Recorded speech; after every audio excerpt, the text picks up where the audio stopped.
Guys, welcome back to the channel. It's awesome that you're tuning in. So in this video we are going to take a close look at the Kensington 2.5-inch HD LCD handheld. And I must say the reason I picked it up is because it's a quite interesting one. So in the past we have reviewed a lot of 8-bit devices and most of them are like flimsy plastic, horrible display. But this device doesn't come from AliExpress, or so far I know, they don't even sell it anymore. But the reason I want to show it, this is basically where it all began, when you ask me. I've reviewed a lot of devices, but this thing comes in very nice color themes. Here you can see they have like the pink version, the blue. I personally really like the blue one. Then we do have like Deramon, Dark Rider and Fire Spirit. Another thing I also like is this very nice high quality like box itself. The way how they present it is absolutely amazing. It even comes with the specifications in the inside. So here you can see this model called the FCA 3000 Stripe 5, and yeah, this is absolutely like a Famicom clone, but not your typical one that we have reviewed many times before.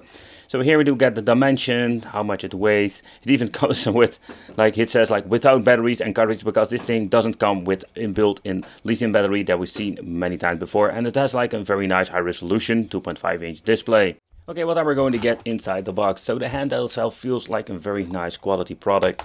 So when you're looking at it, it's absolutely different what we've seen before. And here said like FC 6000. Okay, so we do have the battery compartment. So we're going to need 3 AAA batteries. So, damn it, I'm missing out one. Is there one still in here? Oh, here it is. I'm going to use a different brand because this is the last one I'm having here. So do have volume control, the on-off switch, do have a TV out. It's nothing really fancy, but what is interesting is this cartridge slot, because there we're going to get the biggest difference. So yeah, this thing comes with cartridges, and actually like the games so far I understand are on this. This is the 9901 32M. Then we do have another one that says, again 9901, but here you can see like there's the 99A, 99B, so basically they divided it over 2 cartridges. And here we do have the 1101 game card. It's quite interesting, so we're going to check them all out using a piece of paper. And then we're going to get the option for TV out. We do see that more often. And we do get like a very nice manual. It's a very old one. Toilet paper style. Yeah, so it's nothing really fancy over here. So let's see how we can... Oh, it's like you need to unfold it. So is there any like English on this? Nope, not at all. So this thing has been released Kensington, I'm guessing around 2008. So this thing is absolutely old. But let's take a close look at it, because when you're looking at the quality, there we're going to see quite some differences with the newer devices we have seen from AliExpress.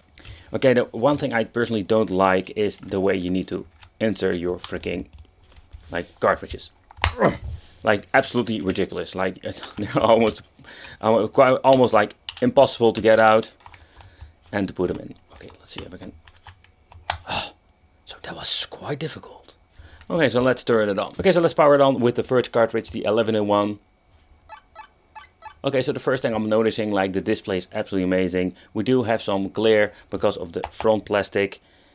I see there's some, let's say, width of going on over here. I cannot remove this thing. But okay, so let's play some games. Let's see what's on the first cartridge here. We do have like Solomon and Ski, I think. Familiar games. The audio quality is quite good of this device.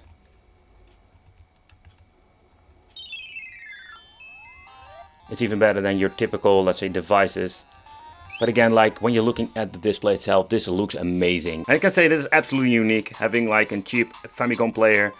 And that's what I don't understand. With nowadays, we do have like cheaper devices, but somehow they all have like crappy displays most of the time.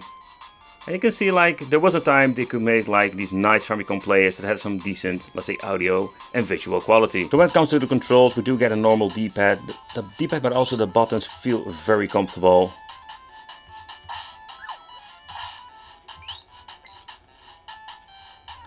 Especially for this game, and D-pad is so important because you need to navigate through the stage like this.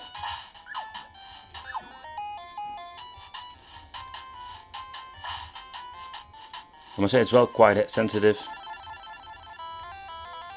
So that's absolutely amazing, man.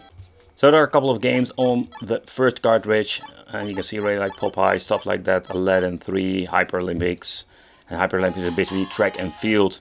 So there's no I think there's nothing like an... I think there was a homebrew game. Aladdin 3 is something, never seen it before. And pressing reset, you can also like reset it. I'm just using the freaking like on and off switch every single time. Antarctic Avenger. Alright, so there are some weird games on here.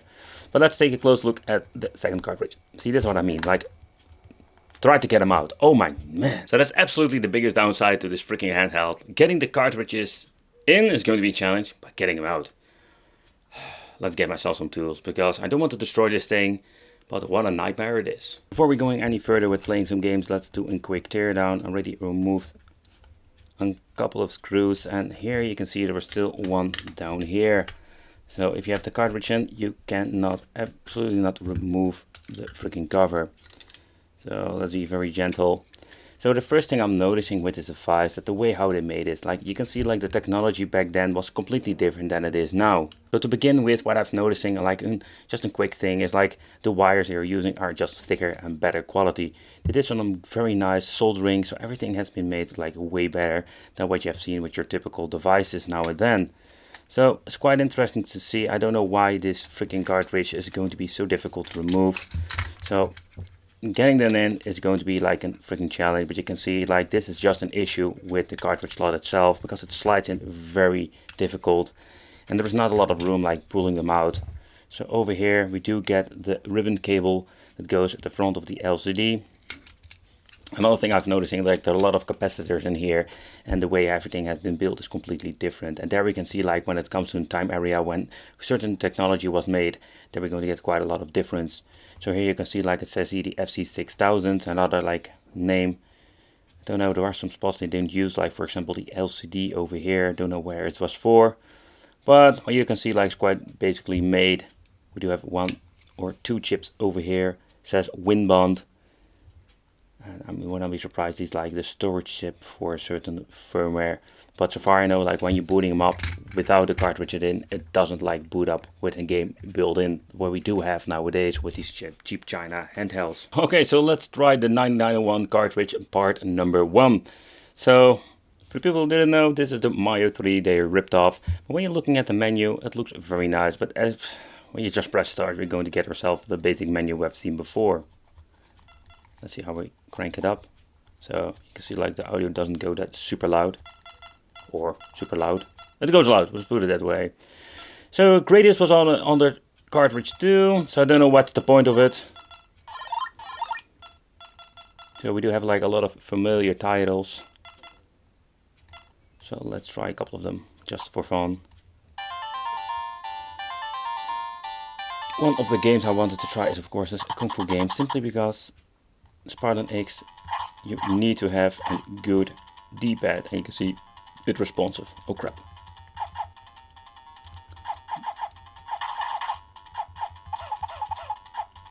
Unfortunate, one of the buttons seems to be not working. Okay, you can see like that doesn't do anything. That's kind of weird.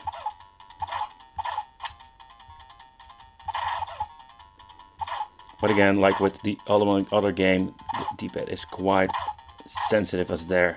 It's going to be an issue sometimes.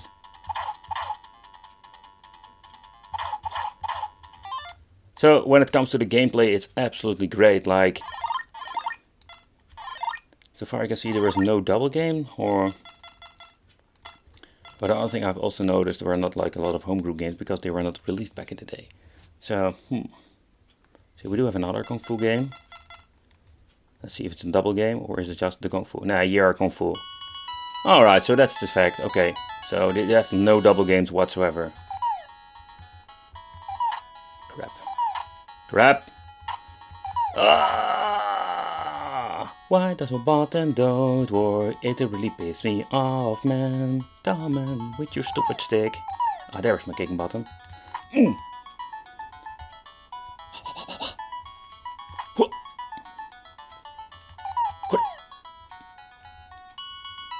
But what I find quite interesting is just the way how everything plays, but also like how good the quality is of this device. Simply because when you're listening to the audio, there was no weird audio glitches. I don't see any screen tearing whatsoever. So you can see like this Kensington is a quite interesting old piece of tech, but got some good quality to it. Okay, so the last, did we save the last for best, best for last? I don't know what I'm saying, brain fart. So the thing is like, See, that's what I mean with the cartridge isn't be recognized, so you're not going to get any freaking signal. Ah, there it is, same intro. Okay, Anbenic is also in here, but there are some differences. So we do have double games, basically, if you're looking at the different cartridges. But what is pretty damn cool, we do have this weird homebrew game. Yep, this cartridge does have it.